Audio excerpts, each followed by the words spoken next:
The next section, monthly debts. This would be credit cards, loans, student loans, and this would obviously include car payments. Okay? Now, we have a default here for 3 cars. And we'll go over here. Our first car is going to be $319. Our second car is $249. And I'm going to go ahead and delete off the third car. You could have various other expenses, such as your credit card bill,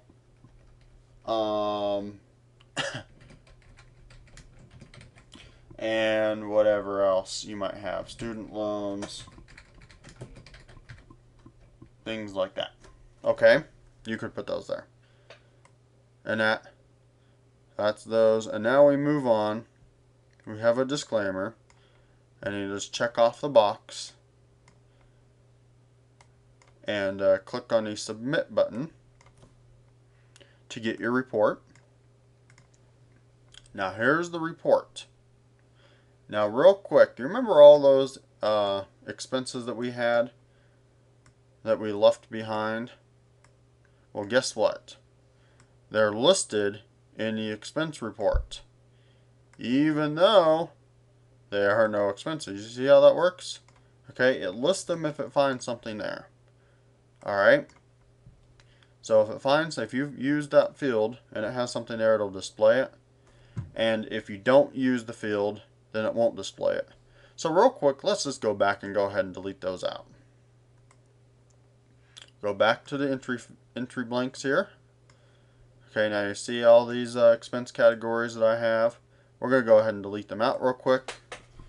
Delete, delete, delete, delete, delete, delete. Delete that one. Alright, gone, gone, gone. Okay, so I'll just finish deleting these guys out. Highlighting them, deleting them. You could also tab through them and delete them. Left him behind. Oops. Okay, so now we've cleaned our entry fields up. We're ready to go back here. Click on submit. And now you'll see it's cleaned up our expense report. Got rid of all those goofy ones, okay? So we're going to go to the top of the report and go through the report now. Okay. Detailed budget report. What it does is it takes our income, expenses, debt payments, and gives us a net. Okay? So total income, total expenses, debt payments, and then it tells us what's left. We have $2,400 minus $1,805 minus $568 leaves us $27. That's cutting it pretty close. Hopefully we've budgeted for savings. The next part here is called My Housing Budget. Okay?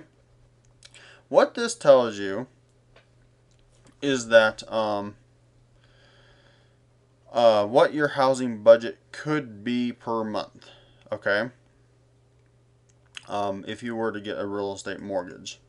So what this is trying to do is tell you, okay, what you could reasonably afford. Because remember that 28 and 36%? That's what it's using. It's calculating a gross income, because that's what those figures are calculated off of. That's why we needed your tax information, so that we could calculate your gross income. So, the calculator determined that my gross income was $3,000 a month. That means that in order to get to 28 and 36%, my housing expenses should be between $632 and $933 a month. And thankfully in this case, I had my rent at $875, which was at the higher end of that range. You could also click through to see how much house you can afford at mortgagegizmo.com if you wanted to. We'll leave that for a different day. Then, as we scroll down, it itemizes our income. We have our income A, income B, and then our notes. Remember I put in the husband and wife's name there, and so that carried over. Then it has my expenses. If you used up those expense fields, they would show up like we've discussed before. I just threw in 2. Okay, and so it just adds them up. And finally, monthly debt payments, the car payments, it adds them up. So that is the budget calculator, just helping you to come up with a budget, and hopefully that'll work out. Okay?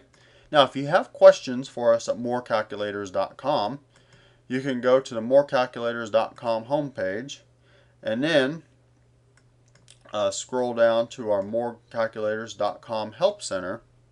And if you click on that, you'll be able to leave a comment or ask a question for us here at morecalculators.com.